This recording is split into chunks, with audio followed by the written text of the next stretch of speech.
And we back. Strickland fight. Did everybody see it? Yes. Oh, you see it? I did not. It's okay. I was rooting hard for Strickland.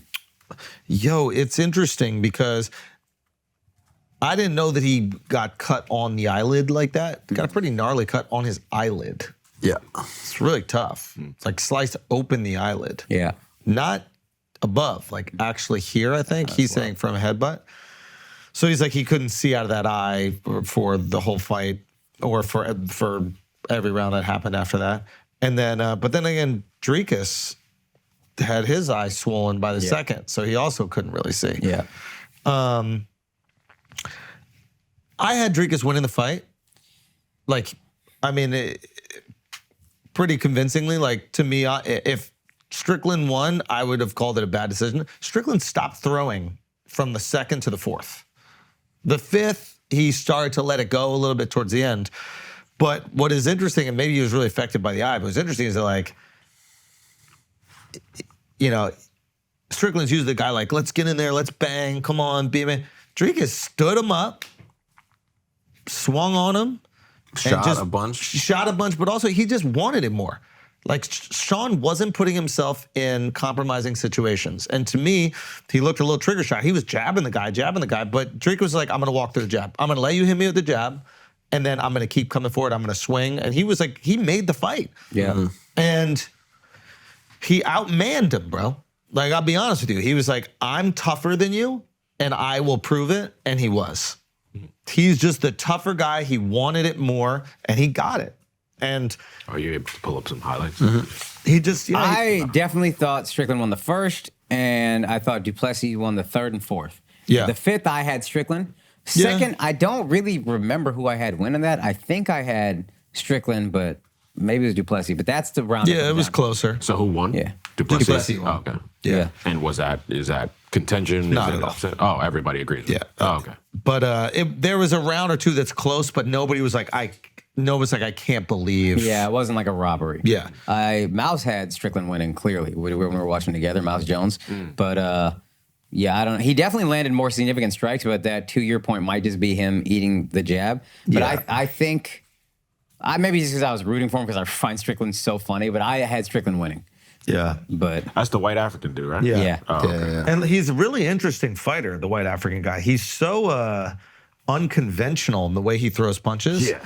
But like, he's even those punches, I was like, they don't even look right. He looks, it's like a bar fight, but he's actually his fight IQ is quite interesting. He's like always throwing, look at that. Like, that's so unconventional. He's always throwing different shots from different angles. He has this weird like head kick that like comes out of nowhere that kept catching Strickland. Like, it comes out of nowhere. It's so hard to telegraph or to see if it's actually there.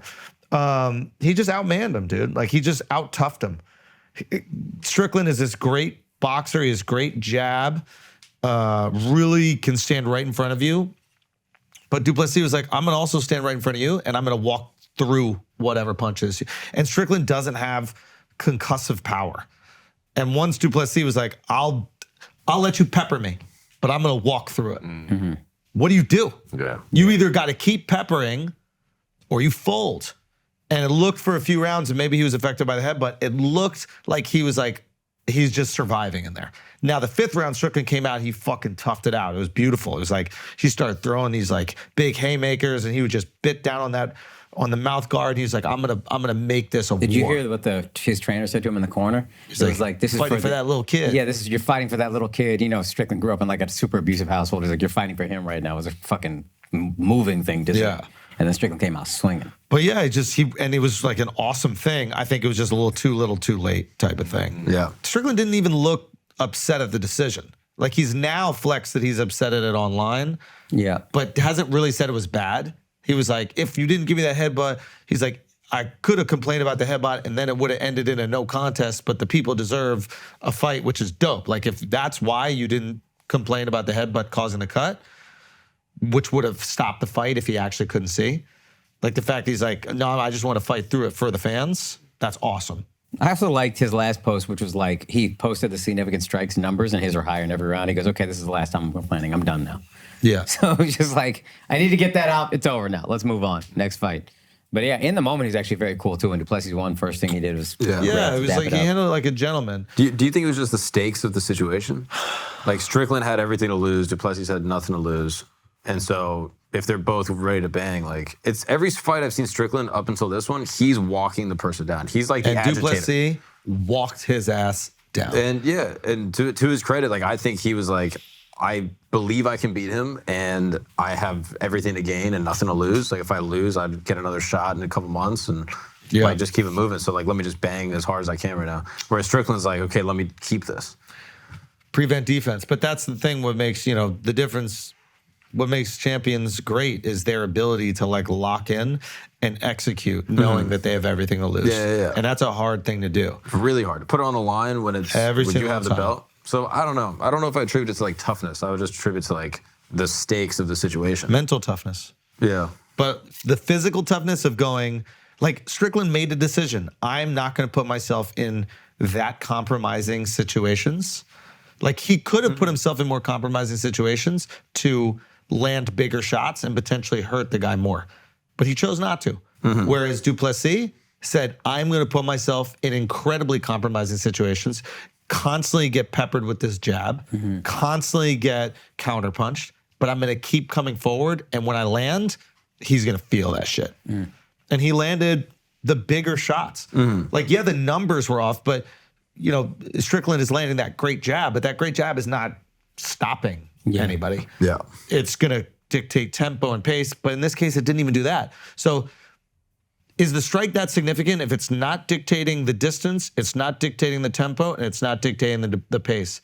How truly significant is the jab in that regard? If it's what happens usually with Strickland is completely mitigates the distance, controls where the fight is, and lets him apply pressure, that's a significant ass strike. That jab is dictating the pace of the fight.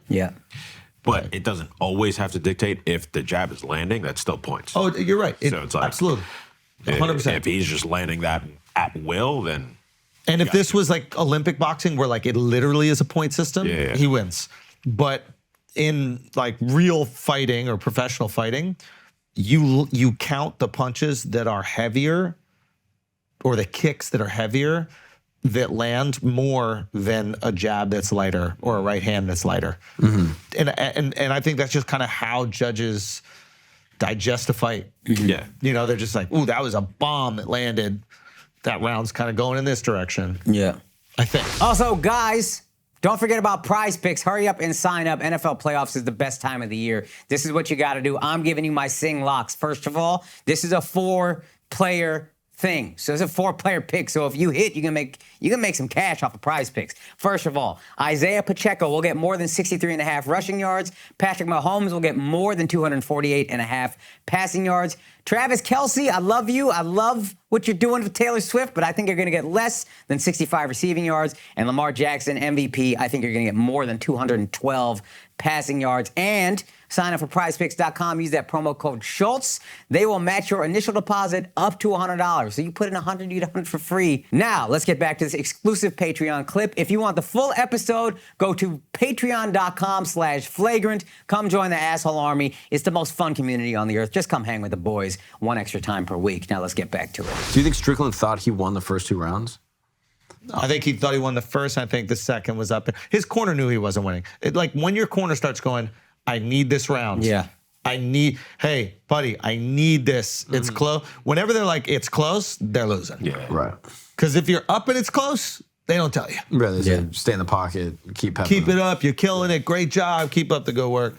So, but yeah, I would watch it again. They promoted the fuck out of the fight. I thought it was great. Apparently it's the biggest gate they have had ever. Like, oh really? Apparently, like the biggest opening gate. I'm pretty sure. I don't know the total pay-per-view, but I think Vala was telling me that like the opening was the biggest they've had or some shit. I didn't know. I mean, Toronto's just awesome. Like great fans. Like And then Strickland just has a hold on the culture like I've never seen. Like since Conor, I guess. Like in terms of like adoration. I mean, I don't know. He hasn't had the longevity that Conor's had, but like just in terms of like grip on the fan base. Being recklessly yourself is intoxicating. But he's like what Colby Covington wants to be. Like Colby Covington is like riding the MAGA wave, and as part of the MAGA wave, he's taking shots at the people that like Trump would take shots at, and like trying to speak in that way. And then Strickland is doing it, but he's not a character. Yeah. Everybody knows Colby's like playing up a character. So they like feeling their sentiments echoed by a famous person who's a fighter. But at the same time, they're like, you don't really maybe believe this. Maybe you do. I don't know. I can't trust it. Strickland, you're like, yo, this guy believes this shit. This guy's like done with the LGBTQ. He's done with trans dis. Like he's done with Trudeau. He's done with and he'll call it out. And I think all those people who are frustrated really enjoy, feeling heard and seen. Yeah. Yeah. Authentically. It was Strickland and Theo. They did something recently, right? Yeah. Where So it's like- Strickland was crying. Yeah, but he is still playing a character because he's like leaning into. I think what Strickland is he's an internet dude and he's absorbed some YouTube and social media videos and learned some stuff about what's happening culturally through those videos. So he knows like the buzzwords, they philosophically resonate with him, but I don't know if he's gonna like break down a nuanced way of like why DEI is bad. But he will be like, not every Disney movie needs to have a gay scene. That's what you guys are doing. And then everybody who's frustrated by Disney is like, he's speaking out for us. Which is kind of what we were saying about Vivek. Vivek might talk over you. Strickland's going to talk on the level where you're like, that's a better And he's going to communicator. speak for the people who are, quote unquote, disenfranchised. They're not really disenfranchised, but they feel like no mainstream media outlet is going to echo their sentiments. And all of a sudden he's on them, echoing them and not backing down. Yeah. And it was like he had everybody going. Yeah. Yeah. I want to see him win just to see the train keep going. I want to see where that ride would go. Like, if he keeps winning and keeps on talking shit, like, he's only going to get more confident. Oh, yeah. You know what I mean? Like, he's only going to talk more shit. Yeah. Like, I don't even think this is going to slow him down. And I think Dana sees his value to the UFC 100%. and how good he can build a fight. Like, he'll get paid off this forever. Yeah. You know what I mean? That's the beauty of the UFC. Even though he lost the belt, he's still going to make crazy bread just getting fights with other guys in the division. There's a huge rematch fight with Izzy. Yeah. So the white African call out, is he? The white African. Now, I think UFC 300. The white African, because I can't pronounce it. DDP. The white African. DP, there you go. The white African and Izzy might fight at UFC 300. I think they're looking for like a headliner for UFC 300. I mean, that'd be great. Of course. I mean, huge. And then the rematch is with Strickland no matter who's there. Yeah. Now, what weight division is Chimaev in? Chimaev is, because I think he's in that weight division, right? He's fighting at 185. Middleweight? Yeah, so he wants a title shot. Yeah. So who knows? Maybe that title shot is against Dricus, Yeah. and it's different. Chimaev can punch. Yeah. He can punch. Yeah. I want Izzy to take a little more time off, selfishly, as a friend. Oh yeah, Keep resting up. yeah. But it's hard. It's seductive to get out there in them lights again. Yeah. Hamza already wants to Plessis. He already talked about wanting to be the headliner for 300. Yeah, I don't know if he's big enough for the headlining fight. I think you you gotta need star draw. power. You need Conor. You need Izzy. You need John Jones. You need. Is Conor confirmed for a comeback fight, by the way, with Bro. Chandler? I can't believe. I mean, after just learning more things that we learned, I cannot believe Conor is fighting ever again. What do you more mean? things did you learn? Just how much money he's actually made. Oh, You just said it. It's seductive. The lights You're right. there. So, You're according to this, Proper 12, he took in $600 million from his exit. Just him. Holy shit. Just him. Not. He sold his stake, which was 50%, for $600 million. Yeah. Okay. Just him. That's crazy. Plus all the fight purses. He's had 3 of the biggest. Think about the pay-per-view McGregor ever. fight. Oh, insane. Sorry, Floyd. Floyd Mayweather fight. Oh, Yeah. Floyd. Fuck, yeah. wow. God. Yeah, his fight earnings. He ended up richer than Floyd. Looking here at even just his fight earnings, $31 million for participation in 9 UFC bouts, in which he won 8. So I thought he made 150 off Floyd. Wait a minute. He's lost his last Yeah, the only guy he beat was Cowboy Cerrone in the last 5 fights since or something Khabib. like that. Yeah. Yeah, I don't know when this was published. And but before that, he beat Diaz, but then lost to Diaz before that, right? So yeah. he's won 2 out of his last like 7, 8 fights. yeah. Don't matter. Don't matter. Wait, maybe it's more. Yeah, I mean he's made so much money. Shout out to you, bro. But that's the thing. It's like, why would he ever come back? Like, you must need the lights, Yeah, right? yeah. So you enjoy it. Yeah. You don't have like a goal, a purpose, just like moving towards something. Enjoy combat sports, like Yeah. It's like you go play paddle, you enjoy that. Yeah. shit, yeah. No, you're right. It You is can also crazy. spar with much less stress. You know what I mean? I Some could people just like the spar. steak. It's not bro. it's not the He's same. not trying to go pro. I don't think. I'm gonna go pro. Yeah, they're trying to get. You know what They're trying to he get wore when we rated. played paddle the other day? Do you know what he My wore? professional paddle T-shirt. What is a professional battle T-shirt?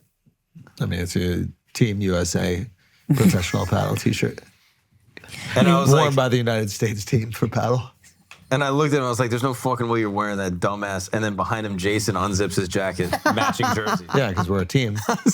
Did you guys win? You guys are combos. This shit is I'm dying laughing. I need that picture. There's gotta be a For picture. what? Yeah, I'll get you a picture. I'm dying laughing, dude. But I'm gonna take Kamaru to go play. wait, really? Yeah.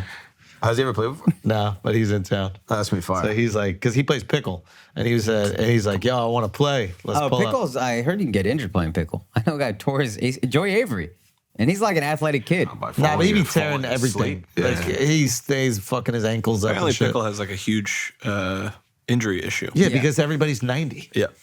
Yeah, it's all like people old stopping people for the playing first it. time in a long time. Yeah, you just stand right on that line. Pickle sucks dick. Anyway, I have an unnecessary amount of like ire towards pickle because everybody confuses paddle with pickle, and pickle's so popular and it sucks dick. we're paddle supremacists. Yeah, we are. Gotcha.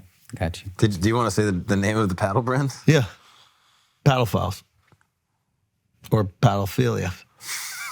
I like that. What is happening? It's the name of a new multi-million-dollar brand that we're gonna exit. Yeah, you're saying you okay, wouldn't okay. you wouldn't buy something from a company Paddle called Files? Paddlephilia? Is paddle popular in Australia? No. Wait, how'd you answer that? Is paddle popular in? No. Yeah, If it's not Spain, I'm trying to see if and it'll even make then, I'm pretty sure Spain is like, oh, that shit. it's Spain and flagrant. I'm trying to see if it's like so. The Olympics, it won't make the Paris Olympics. They're already That's fucked set. up, dude. It'll Olympics in America are 2028 in LA. Well, so it definitely could make do that. that. You could compete. You can petition. I'm going to personally lobby for paddle to be in the Olympics in when? 2028 is LA. You In can LA. petition. Yeah. I will make sure. And you're going to be in there at a 45-year-old Olympian. I think what I'll do is I'll either compete or I will announce.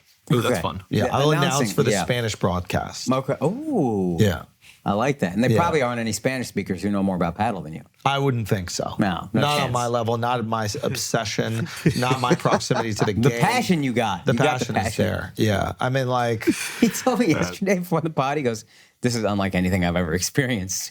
Like the level of obsession. It's unlike anything only I've stand ever. up. Only stand up have I been this obsessed about something.